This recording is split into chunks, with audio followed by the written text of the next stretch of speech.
श्री शिवाय नमस्तुभ्यम। ओम नमः शिवाय। नमस्कार दोस्तों, आप सभी लोगों का स्वागत है हमारे यूट्यूब चैनल भगवान की भक्ति में। दोस्तों, आज फिर मैं एक न्यू वीडियो के साथ आई हूँ। आपको तो पता ही होगा कि तुलसी जी हमारे घर में जो हम लोग पूजा पाठ करते हैं वो कितना महत्वपूर्ण रखता है, एक घर में तुलसी का हरा भरा होना।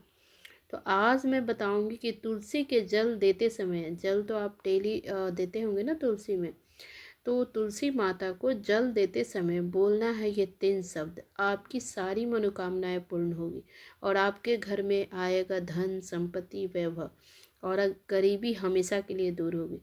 तो दोस्तों, इस वीडियो में हम आपको बताएंगे कि तुलसी को जल देते समय आपको कौन से वो 3 शब्द बोलना है। तो उसी पर आधारित ये एक कथा सुनाई गई है और आज मैं इस कथा के माध्यम से तुलसी के जल देते समय ये 3 शब्द कौन कौन से बोलने हैं, उससे क्या फल मिलता है, ये सारी चीज़ें इस वीडियो में बताने वाली हूँ। तो वीडियो को अंत तक ज़रूर सुने। तो देखिए, तुलसी को जल देते समय क्या बोलना चाहिए। एक बार की बात है कि देवी सत्यभामा ने भगवान श्री कृष्ण से तुलसी को जल देने का महत्व पूछ लिया। तब भगवान श्री कृष्ण ने उन्हें उसका रहस्य सुना दिया था। आगे देवी सत्यभामा कहती हैं, हे स्वामी, आपने मुझे तुलसी को जल देने का महत्व तो बता दिया है, किंतु अब मेरे मन में यह जानने की जिज्ञासा हो रही है कि तुलसी को जल देते समय देना चाहिए तो तुलसी को जल देने का सर्वोत्तम विधि कौन सी है तथा तुलसी को जल देने का मंत्र कौन सा है। कृपया आप मुझे इन सभी प्रश्नों का उत्तर दें। तब भगवान श्री कृष्ण देवी सत्यभामा से कहते हैं, हे प्रिय, जिस प्रकार से मैंने तुम्हें तुलसी का महत्व सुनाया है, उसी प्रकार से तुलसी को जल देते समय बोले जाने वाले मंत्र का भी महत्व आपको बताऊंगा। यह मंत्र केवल 3 शब्दों का है, किंतु इसका प्रभाव बहुत कल्याणकारी है। जो भी मनुष्य नित्य तुलसी को जल देते समय अपने मुख से केवल यह 3 शब्द बोल देता है तो साक्षात लक्ष्मी उसके घर में प्रवेश करती है। उसकी दरिद्रता गरीबी हमेशा के लिए समाप्त हो जाती है और उसके घर में धन्य धान्य की प्राप्ति होती है। वह मंत्र बताने से पूर्व मैं आपको तुलसी के इस मंत्र का महत्व सुनाता हूँ। इस महात्म्य को सुन लेने मात्र से भी मनुष्य के समस्त पाप नष्ट हो जाते हैं। उसे 100 वर्षों तक तुलसी को जल देने का पुण्य प्राप्त हो जाता है। इसलिए देवी, आप इस कथा को ध्यान पूर्वक और पूरा सुने। देवी सत्यभामा कहती है, हे प्रभु, मैं इस कथा को पूरा अवश्य सुनूंगी। आप मुझे तुलसी के मंत्र का महात्म्य सुनाइए। श्री कृष्ण कहते हैं कि हे देवी सत्यभामा, दक्षिण में एक अत्यंत ही शोभायमान नगरी थी। उस नगरी में सुशर्मा नाम का एक खोटी बुद्धि का ब्राह्मण रहता था। पापियों का तो वह शिरोमणि था। उसका जन्म एक ऐसे ब्राह्मण परिवार में हुआ था जो पाप कर्म करने वाले शास्त्र ज्ञान से शून्य थे। वह जन्म से ही ब्राह्मण था, किंतु कर्म से वह अत्यंत ही दुराचारी और वह ना पूजा पाठ करता था, न ध्यान करता था, न जप करता था, न ही कोई पूजा करता था। अतिथियों का सत्कार भी नहीं करता था। उसके द्वार पर आए अतिथियों को बिना दान किए ही क्रूरता पूर्वक भगा देता था। स्त्री लंपट होने के कारण वह सदैव ही पराई स्त्रियों में आसक्त रहता था। उसे मदिरापान करने की भी आदत थी। साथ ही वह मांस खाया करता था। वह दिन में खेत में काम करके पत्ते बेचकर जीविका चलाया करता था और रात्रि में वे वेश्याओं का सेवन करता था। तो इस प्रकार से उस ब्राह्मण ने अनेक वर्षों तक जीवन व्यतीत किया। फिर एक दिन वह दुर्बुद्धि सुशर्मा बेचने के लिए पत्ते इकट्ठा करने के लिए एक ऋषि की वाटिका में घूमने लगा और पत्ते तोड़ने लगा। तभी एक काल रूप धारी काले सर्प ने उस ब्राह्मण को काट लिया और उसे उसी समय उसकी मृत्यु हो गई। उसके बाद 2 यमदूत उसे लेने के लिए उस स्थान पर प्रकट हुए और उसे उठाकर यमलोक ले जाने लगे। मार्ग में वह यमदूतों के सामने बहुत विलाप करने लगा और दूतों से कहा कि मुझे कहाँ ले जा रहे हो, मुझे छोड़ दो, मेरे प्राण बख्श दो। किंतु यमदूत उसे कहते हुए ले जाने लगे कि अरे दुष्ट ब्राह्मण, तेरे पाप कर्मों का कारण तुझे सांप ने काटा है, तूने इतने पाप किए हैं, अब यमराज अवश्य ही तुम्हें घोर नरक में डाल देंगे। फिर यम के दूत उस ब्राह्मण को लेकर यमलोक पहुंचते हैं और वहां यमराज के सामने करवा कर देते हैं। चित्रगुप्त उस ब्राह्मण का लेखा जोखा निकालते हैं और यमराज से कहते हैं कि धर्मराज, इस ब्राह्मण ने बचपन से लेकर मृत्यु तक पाप ही पाप किए हैं, इसने कभी कोई पुण्य कार्य नहीं किया है। फिर यमराज अपने दूतों से कहते हैं कि दूत इस घोर पाप करने वाले ब्राह्मण को उठाकर ले जाओ और इसे नरक में डाल दो। तो फिर यम के दूत उस ब्राह्मण को ले जाते हैं और नरक की भयंकर अग्नि में धकेल देते हैं। अनेक वर्षों तक नरक में सजा भुगतने के बाद उस ब्राह्मण को दूसरे जन्म में एक बैल का शरीर मिलता है। बैल का जन्म पाकर वह बोझ उठाने का काम करने लगा। उसका मालिक उससे दिन रात काम करवाने लगा। फिर जब उस बैल की शक्ति कम हुई तो उसके मालिक ने उसे एक लंगड़े आदमी को बेच दिया। उस लंगड़े आदमी ने उस बैल को खुद का बोझ उठाने के लिए उपयोग किया। वह उसकी पीठ पर बैठकर घुमा करता था। इस प्रकार से उस बैल ने 8 वर्ष तक उस लंगड़े आदमी का बोझ उठाया। फिर एक दिन वह लंगड़ा आदमी उस बैल की पीठ पर बैठकर किसी ऊंचे पर्वत पर जाने लगता है। उस पर्वत पर बहुत देर तक चढ़ने के कारण वह बैल बहुत थक जाता है, उसकी शक्ति क्षीण हो जाती है और कुछ समय बाद वह बैल बहुत ही जोर से मूर्छित होकर जमीन पर गिर जाता है, अंतिम सांसें लेने लगता है। तभी वहां पर खड़े कुछ लोगों उस बैल पर बड़ी दया आ जाती है और उसके मुख में पानी डालने लगे। फिर उन लोगों में एक पुण्यात्मा व्यक्ति था, उसने उस बैल का कल्याण करने के लिए अपना पुण्य उस बैल को दे दिया। उसे देखकर अन्य लोगों ने भी अपना अपना पुण्य याद करके कुछ पुण्य उस बैल को दे दिया ताकि उसे मुक्ति मिल सके।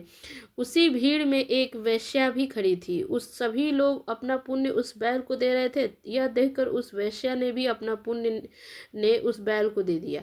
कुछ देर बाद उस बैल की मृत्यु हो गई। फिर उस स्थान पर यमदूत आते हैं और उस बैल के शरीर से उस ब्राह्मण की आत्मा को निकालकर यमलोक ले जाते हैं। यमलोक ले जाने पर उसे यमराज के सामने खड़ा कर देते हैं। फिर चित्रगुप्त उसका लेखा जोखा देखते हैं तो आश्चर्य में पड़ जाते हैं कि उस वेश्या के द्वारा उस बैल को दिया हुआ पुण्य बहुत बड़ा होता है। उस पुण्य के प्रभाव से उसके सभी जन्मों के पाप नष्ट हो जाते हैं। फिर यमराज उस ब्राह्मण के सभी पाप क्षमा करते हैं और कहते हैं कि ब्राह्मण, उस वेश्या ने तुझे अपना पुण्य देकर तुझ पर बड़ा उपकार किया है। केवल उसी के पुण्य के कारण तुम्हारे सब जन्मों के पाप नष्ट हो जाते हैं।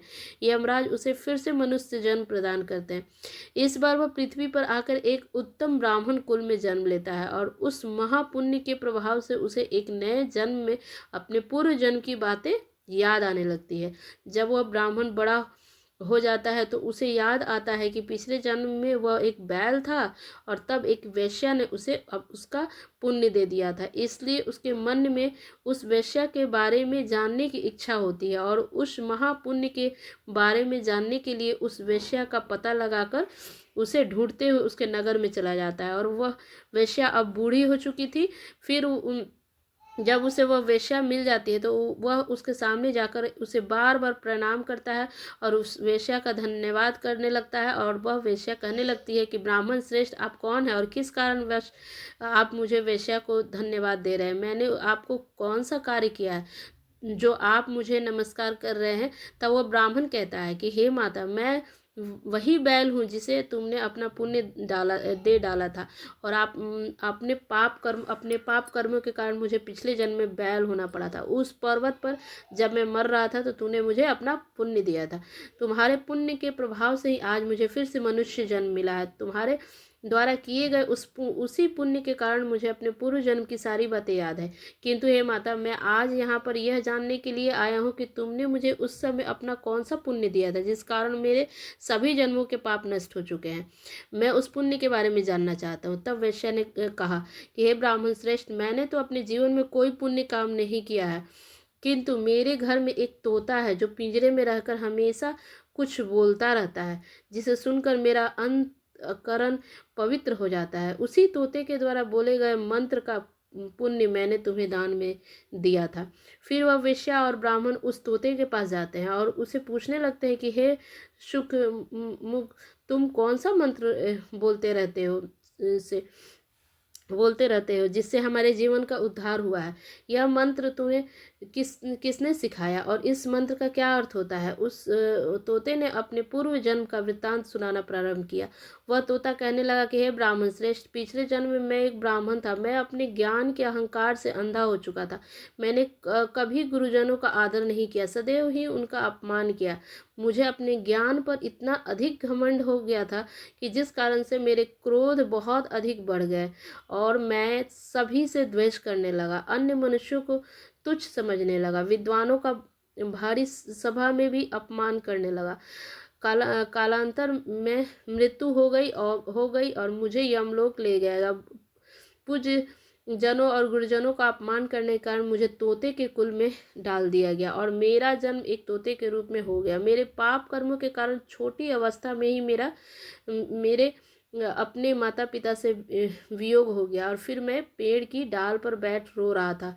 तो उसी स्थान से कुछ मुनि जा रहे थे। उन्होंने मेरी दयनीय पुकार सुनी और मुझे लेकर अपने आश्रम में चले आए और वहाँ उस आश्रम पर उन्होंने मुझे एक सुंदर पिंजरे में रखा और मेरा अच्छी तरह से ख्याल रखा। वे मुझे नित्य भोजन दिया करते थे और पढ़ाते थे। उस स्थान पर वे ऋषि मुनि, उनकी स्त्रियां और बालक सभी नित्य तुलसी के पौधे को जल देते थे और उसके सामने एक मंत्र का जाप करते थे और उन्हीं के मुख से बार बार उस मंत्र को सुनकर मैंने उसे रट लिया और तभी से मैं उस मंत्र को जान गया हूँ और वही मंत्र मैं दिन रात बोलता हूँ। उस मंत्र के प्रभाव से मेरी कभी मृत्यु नहीं हुई और मेरी आयु 100 वर्ष की हो गई है और मैं इतने वर्ष तक जीवित रहा।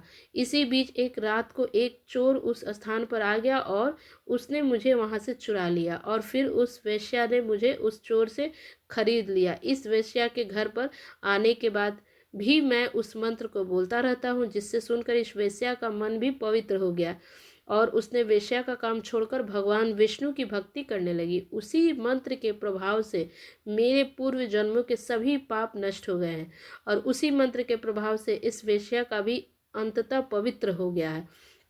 ब्राह्मण देवता, उसी मंत्र के पुण्य से आप भी पाप मुक्त हो गए हैं।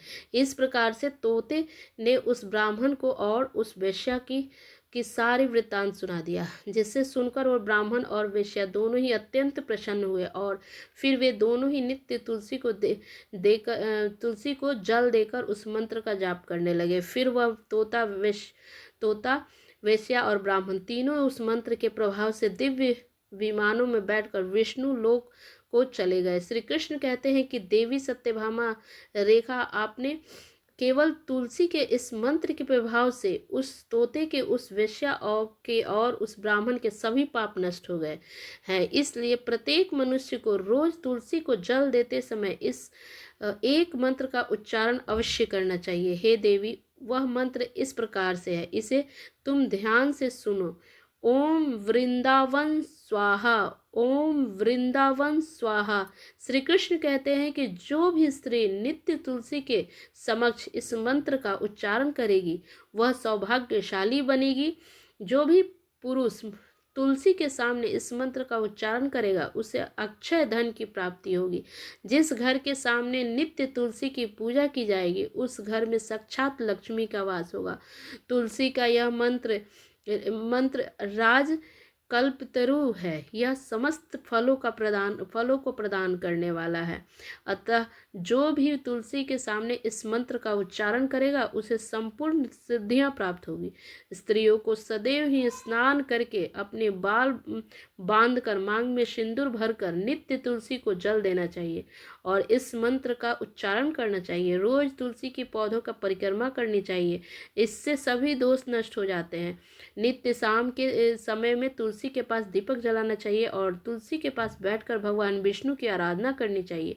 तुलसी के पास दीपक जलाने से मनुष्य को धन धान्य की प्राप्ति होती है। हजारों अमृत के घड़ों ने से नहलाने पर भी श्री हरि को उतनी तृप्ति नहीं होती जितनी कि वे मनुष्य द्वारा तुलसी के एक पत्ता चढ़ाने से प्राप्त हो करते हैं। 1,00,000 गाय के दान से मानव जो फल प्राप्त करता है, वही फल तुलसी के पत्र के दान से पा लेता है। जो मृत्यु के समय आपने मुख में तुलसी के पत्र का जल पा जाता है, वह संपूर्ण पापों से मुक्त होकर श्री कृष्ण के धाम जाता है।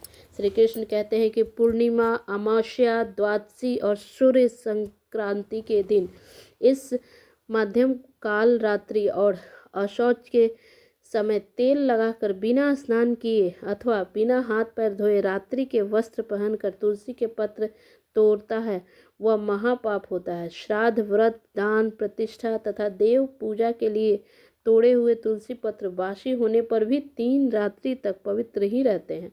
तुलसी का एक एक पत्ता न तोड़कर पत्तियों के साथ अग्र भाग को तोड़ना चाहिए।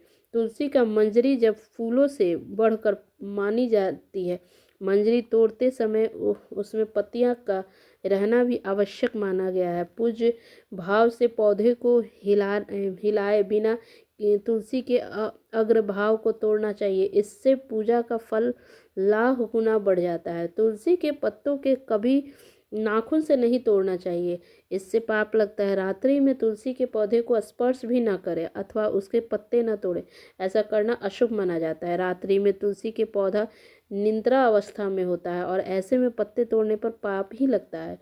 गुरुवार के दिन तुलसी के पौधे के को थोड़ा सा कच्चा दूध अर्पित करें। दूध चढ़ाते समय ओम नमो भगवते वासुदेवाय इस मंत्र का जाप अवश्य करना चाहिए। तुलसी के पौधे के पास शालिग्राम रखें और उस पर तिल चढ़ाएं। पूजा में तुलसी और शालिग्राम को दूध में भींगी हल्दी का तिलक अवश्य करें। शालिग्राम पर तुलसी पत्र रखकर चंदन लगाना चाहिए। अगर कोई महिला मासिक धर्म से है तो वह तुलसी की पूजा ना करे। मासिक धर्म के दौरान तुलसी को स्पर्श करने से भी घोर पाप लगता है, इससे स्त्री की दुर्गति होती है। तो दोस्तों, इस प्रकार से भगवान श्री कृष्ण ने देवी सत्यभामा को तुलसी को जल देने के मंत्र का महत्व सुनाया। इस कथा को अगर आपको पसंद आया हो तो एक लाइक और सब्सक्राइब जरूर से कर दीजिएगा। बहुत बहुत धन्यवाद।